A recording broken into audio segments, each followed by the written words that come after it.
Problems facing human capital formation in India.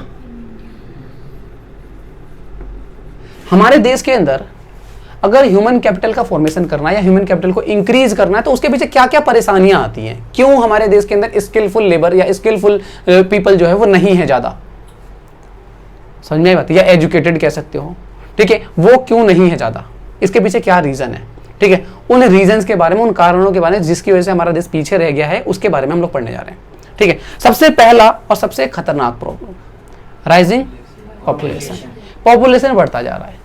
Population बढ़ना एक सबसे क्रिटिकल कंडीशन है, किसी भी देश को कहीं भी किसी भी कंडीशन में हो वो एकदम से नीचे गिरने लग जाता है।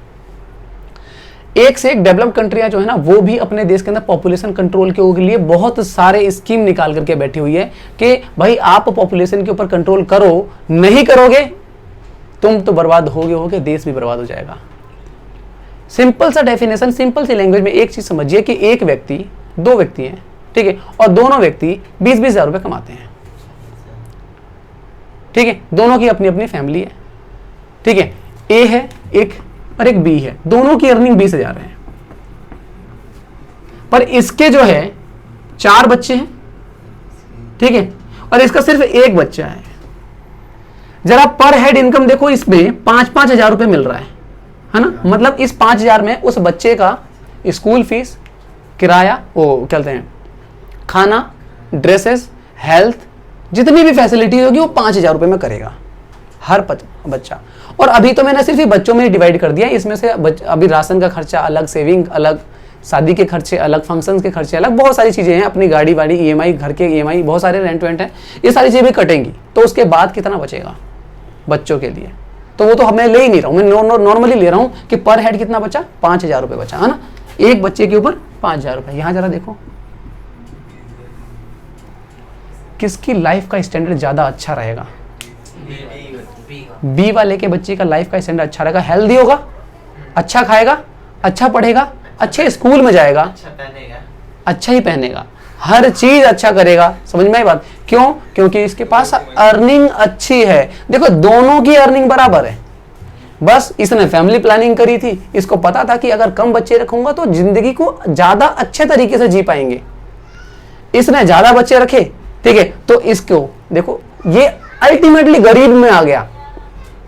ये बंदा 20 हजार रुपए कमा करके एक अमीरों वाली जिंदगी जी रहा है, ये बंदा 20 हजार रुपए कमा करके एक गरीबों वाली जिंदगी जी रहा है, समझ में आई बात। और इससे क्या होगा कि देश डेवलप नहीं हो सकता। क्यों नहीं हो सकता भाई, आपने अपने बच्चों को अच्छी एजुकेशन नहीं दी, जहां पर अच्छी फैसिलिटी चाहिए थी वो फैसिलिटी नहीं दी।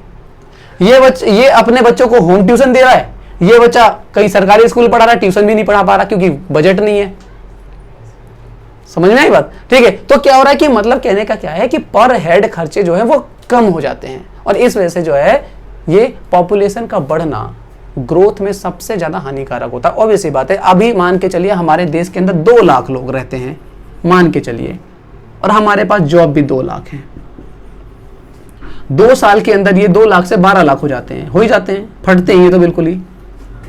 पॉपुलेशन विस्फोटक है ना हमारे देश का, पता है तुम लोगों को, है ना, बहुत ज्यादा खतरनाक तरीके से बढ़ती है, ठीक है। तो 2 लाख से 12 लाख हो जाते हैं, नौकरी कितनी हो जाएंगी ज्यादा से ज्यादा, 2 लाख से 4 लाख 6 लाख, तब भी देखो कितने लोग बेरोजगार, हर साल बेरोजगारी का दर बढ़ता ही चला जाएगा। क्यों बढ़ रहा है, क्योंकि आपके पास जॉब नहीं है, आपके पास रिसोर्सेज लिमिटेड हैं, जॉब लिमिटेड है, और पॉपुलेशन को आप अनलिमिटेड तरीके से बढ़ाते ही जा रहे हो, समझ में आई बात, ठीक है। तो पॉपुलेशन सबसे बड़ा रीजन है, ठीक है, देश की इकोनॉमिक ग्रोथ या फिर ह्यूमन कैपिटल फॉर्मेशन के पीछे रुके रहने के पीछे। आगे बात समझ में, ठीक है। नेक्स्ट पॉइंट हमारा ब्रेन ड्रेन। क्या है ये brain drain? Migration of person born educated and train in India to the developed countries is a serious threat to the process of the human capital formation. सबसे critical situation क्या है कि व्यक्ति पढ़ता India में, पैदा इंडिया में होता है, खाता इंडिया का है, और जब पूरी तरीके से डेवलप हो जाता है तो डेवलपमेंट के नाम पे वो अपने आप को ये कहने लगता है कि मैं क्यों रहूं यहां धूल भरी जिंदगी में, वो किसी अदर कंट्री में माइग्रेट कर जाता है, ठीक है। अब जरा सोचिए कि यहां पर हमारे देश के अंदर इतने ज्यादा बच्चे डॉक्टर, इंजीनियर, बहुत बड़े बड़े लेवल के साइंटिस्ट भी बनते हैं, और वो क्या होता है, वो मूव कर जाते हैं किस लिए, अच्छे पैसे कमाने के लिए, अच्छे जिंदगी जीने के लिए विदेश में, तो होगा क्या, आप अपने देश को तो पीछे पीछे छोड़ करके आ गए। देश कैसे डेवलप होगा, आप लोगों से डेवलप होगा ना। और आप ही जब छोड़ के भाग जाओगे तो कहां से डेवलप होगा। दुनिया जानती है कि बिहार के लोग जो है ज्यादातर यूपीएससी क्लियर करते हैं, फिर भी बिहार पीछे है। क्यों पीछे है भाई, क्योंकि वो बिहार में नहीं रहते ना, फिर वो बिहार छोड़ के भाग जाते हैं। समझ में आई बात। जब आप ही उसको डेवलप करने वाले हो और आप ही अपने डेवलपमेंट के लिए कहीं दूसरी जगह जा रहे हो तो कहां से डेवलपमेंट होगा। समझ में आई बात। तो ये ब्रेन ड्रेन कहलाता है कि व्यक्ति माइग्रेट कर जाता है। पढ़े लिखे जो स्किलफुल जो पीपल हैं वो या तो फॉरेन कंट्री या अदर कंट्री कहीं पे माइग्रेट कर जाते हैं। ठीक है ना। मैं कहाँ माइग्रेट कर गया भाई, मैं पढ़ने के लिए भागा हूँ, बनने के बाद थोड़ी ना भागा हूँ। वो बनने के बाद वाला ब्रेन ड्रेन कहलाता है। तो मैं बना ही गाऊँ, मैं पढ़ने के लिए, मैं क्या करूँ, पढ़ने के लिए भागा हूँ, है ना। नहीं, ट्यूशन तो पढ़ा रहे हैं, पर मैं ये कह रहा हूँ कि वहां जाकर के पढ़ाऊंगा, यहाँ जाके पढ़ाऊंगा, एक ही बात है। पर हम लोग बचपन से सेटल यहाँ पे हो रखे हैं ना। एक होता है सेटल होने के बाद बाहर भागना, ठीक है ना। अब जैसे कोई डॉक्टरी की पढ़ाई पूरी कर ली, एम्स में आपने डॉक्टरी की पूरी पढ़ाई करी, एम्स में आप डॉक्टर बन गए, बनने के बाद आपने शिफ्ट कर लिया अदर कंट्री में। और अब ऐसी बात है, बाहर की कंट्री अच्छा खासा अमाउंट देती है।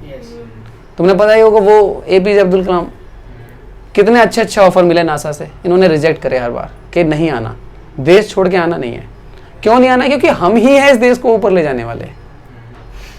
तो इन्होंने कहां से सफर तय किया था, इनकी कभी देखी है तुमने स्टार्टिंग से?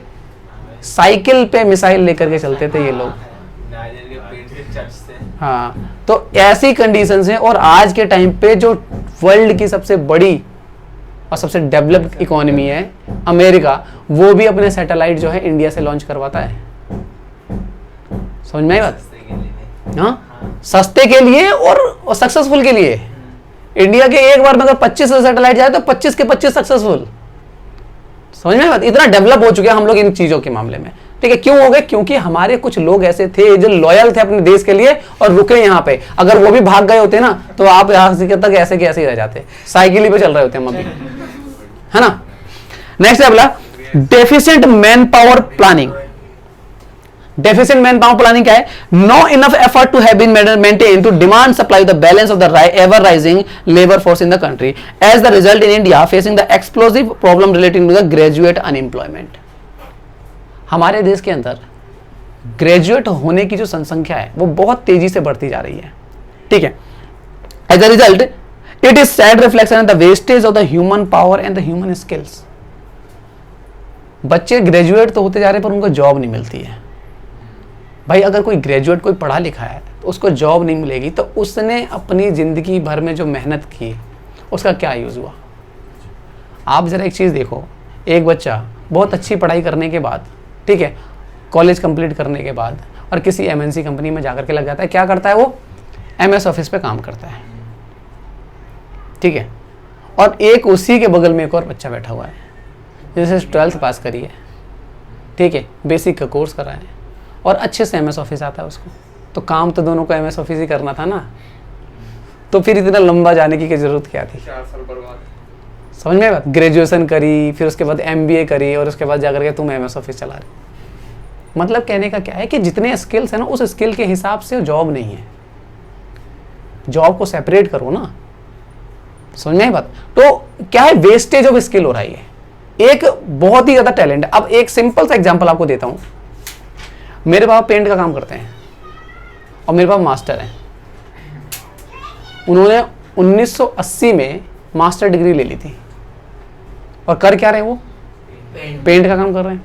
ठीक है, अब ऐसे ही अगर आप एक और भी बहुत सारे लोग ऐसे हैं, ठीक है, दुनिया में आप जो घूमोगे, मैं तो ये प्रैक्टिकल लाइफ एग्जांपल दे सकता हूं कि बहुत ज्यादा एजुकेटेड है पर उन्होंने अपनी एजुकेशन का इस्तेमाल नहीं कर पाए। क्यों नहीं कर पाए? क्योंकि हमारी इकोनॉमी में उतनी फैसिलिटीज नहीं थी।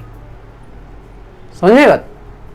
Deficient man power planning, man power के लिए प्लानिंग नहीं हमारे देश के अंदर। जो है जो स्किल्स है उसके स्किल का जो है वेस्ट हो रहा है, वो स्किल, ठीक है, इस्तेमाल नहीं हो पा रहा। अगला है inefficient on the job training primary sector. The primary sector agriculture is the backbone of the Indian economy. Unfortunately it has received the due attention, has not received due attention in the area of the professional skill to notable point that are।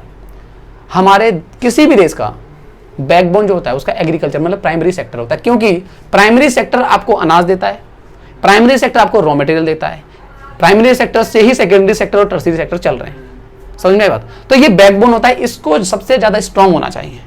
और आप देख रहे हो हमारे देश के अंदर agriculture sector का क्या हाल है, ठीक है ना। फंड नहीं है उनके पास खेती करने के लिए, इरिगेशन की फैसिलिटीज नहीं है, ठीक है, खाद की फैसिलिटीज नहीं है, ट्रैक्टर, मशीन, इन सब चीज़ों की फैसिलिटी बहुत कम है, आई बात समझ, ठीक है। और इस वजह से क्या है कि ये बहुत बैकवर्ड है। अब बैकवर्ड है तो भाई जब वही सेक्टर बैकवर्ड है तो बाकी के सेक्टर कहाँ से बढ़ पाएंगे, ठीक है। सबसे बड़ी परेशानी क्या है इसके अंदर, traditional wisdom predominates the primary sector and the on the job training programme for highly scanty if not listless. Training के नाम पे तो कुछ है ही नहीं है। तुमने देखा किसान की ट्रेनिंग कभी होते हुए नहीं, वैसे चलाए गए किसान की ट्रेनिंग सेंटर भी स्टार्ट किए गए हैं कुछ, अब थोड़ा सा सोचा जा रहा है किसी चीज़ों के बारे में, कहीं कहीं जगह पर जो है रिसर्च के लिए वो बनाए गए इंस्टीट्यूट बनाए गए हैं, वहां पर किसानों को बुलाया जाता है, पर अभी भी ये बहुत बहुत ही बैकवर्ड लेवल पे है। नहीं तो फॉरेन कंट्री में जाकर के देखो, वहां पर खेती करने के लिए खेत की जरूरत ही नहीं है, उन्होंने अपनी टेक्नोलॉजी को इतना एडवांस कर लिया कि एक कमरे के अंदर खेती कर लेते हैं वो, मल्टी लेवल फार्मिंग करके, एक लेयर फिर उसके ऊपर एक लेयर फिर उसके ऊपर एक लेयर कर रहे हैं वो लोग, ठीक है। आपको रिसर्चेस करने पड़ेंगे, किसानों को ट्रेनिंग देनी पड़ेगी, वो ट्रेनिंग है नहीं आपके पास फैसिलिटी यहाँ पे, समझ में आई बात। तो एक तो ये बैकवर्डनेस है। दूसरा, ठीक है, accordingly there is serious deficiency the human capital formation in the primary sector in the economy. Human capital formation primary sector के अंदर तो बिल्कुल ना के बराबर है। एक किसान का बच्चा वही सीखता है जो उसके पापा को आता है, उसे कुछ नया सीखा ही नहीं, उसके गांव में जो ट्रेडिशन चलता हुआ आ रहा है वही ट्रेडिशन चलता हुआ वो कर रहे हैं। एक खेत में एक फसल बोई जा रही है तो एक ही फसल बो रहे वो, उन्होंने कभी सीखा ही नहीं कि भाई अलग अलग तरीके की फसल एक ही खेत में कैसे बोई जा सकती है, या फिर जमीन को खाली ना छोड़े, किस तरीके की फसलों को इस्तेमाल करके जो है उसका ज्यादा इस्तेमाल किया जा सकता है, ठीक है ना। तो रिसर्च एडवांस लेवल पे जो है एग्रीकल्चर को नहीं यूज किया जाता है, ठीक है। नेक्स्ट पॉइंट हमारा लो एकेडमिक स्टैंडर्ड्स। क्या है ये? In enthusiasm to spread higher education we have been opening the universities। अब क्या है कि हायर एजुकेशन को बढ़ाने के लिए, क्योंकि हमारा देश बेरोजगार था तो लोगों ने सोचा कि भाई एजुकेशन देना तो बड़ा ही फायदे का सौदा है, इसमें प्रॉफिट बहुत अच्छा है, तो लोगों ने अपनी अपनी यूनिवर्सिटी खोलना शुरू कर दी। और यूनिवर्सिटी खोलने के लेवल इतने ज़्यादा हो गए आज के टाइम पे, इतनी ज़्यादा यूनिवर्सिटीज़ है और उनकी कोई वैल्यू नहीं है, उनका कोई स्टैंडर्ड नहीं है। तो होता क्या है, बच्चा उनके यूनिवर्सिटी में एडमिशन लेता है, 3 साल पढ़ाई करता है, पढ़ाई करने के बाद बाहर निकलता है तो जॉब के लिए दर की ठोकरें खाता है, और फिर कहते हैं कि ग्रेजुएट अनएम्प्लॉयमेंट, ठीक है, पढ़े लिखे बेरोजगार कहलाते हैं ऐसे लोग। आपने पढ़ाई लिखाई कर ली पर उस लेवल की पढ़ाई लिखाई कराई ही नहीं गई आपसे, क्यों करोगे एमबीए ओपन से भाई, जब एमबीए ओपन की वैल्यू नहीं है तो, ठीक है ना। या तो एमबीए ओपन को वैल्यू दो, अगर नहीं दे रहे हो एमबीए ओपन को वैल्यू तो कोर्स को खत्म कर दो, उस कोर्स को इस तरीके से डिजाइन करवाओ, यूनिवर्सिटीज को बोलो कि भाई अपने जो करिकुलम का जो स्ट्रक्चर है उस करिकुलम के स्ट्रक्चर को चेंज करो और उस तरीके से पढ़ाया जाए ताकि जो है बच्चों को जो है जॉब मिले आगे चल के, है ना। तो in university unmindful of their academic standard, consequently we have the large army of half baked graduate मतलब अधपके ग्रेजुएट, मतलब पूरी तरीके से मैच्योर नहीं है वो ग्रेजुएट तो हो गए पर उनके पास नॉलेज नहीं है पूरी तरीके की, समझ में आई बात। And post graduate who deficient skill and only lower and level of the efficient productivity. Post graduate तक हो जा रहे हैं पर उनके पास वो इफिशियंसी नहीं है। तुमने देखा होगा 8th क्लास के ही 2 बच्चे, जो एक बहुत अच्छा बच्चा है जो पढ़ने में तेज है और एक बहुत ज्यादा खराब है, दोनों ने 8th क्लास पास कर लिए, पर देखा होगा तुमने दोनों में डिफरेंस बहुत ज्यादा होता है। सेम इसी तरीके से ये बढ़ता जाता है और जाते जाते कहां तक चले जाता है, पोस्ट ग्रेजुएट हो जाते हैं बच्चे कुछ, और ऐसे हो जाते हैं कि उनको कुछ नहीं आता है, बस उन्होंने क्वेश्चन पढ़े थे, याद किए थे, लिखे थे, इस वजह से वो पास हुए थे, बट उनको नॉलेज नहीं है, और नॉलेज नहीं होने की वजह से क्या है, जॉब में फिर दिक्कतें आती है, नहीं कर पाते वो जॉब। आई बस में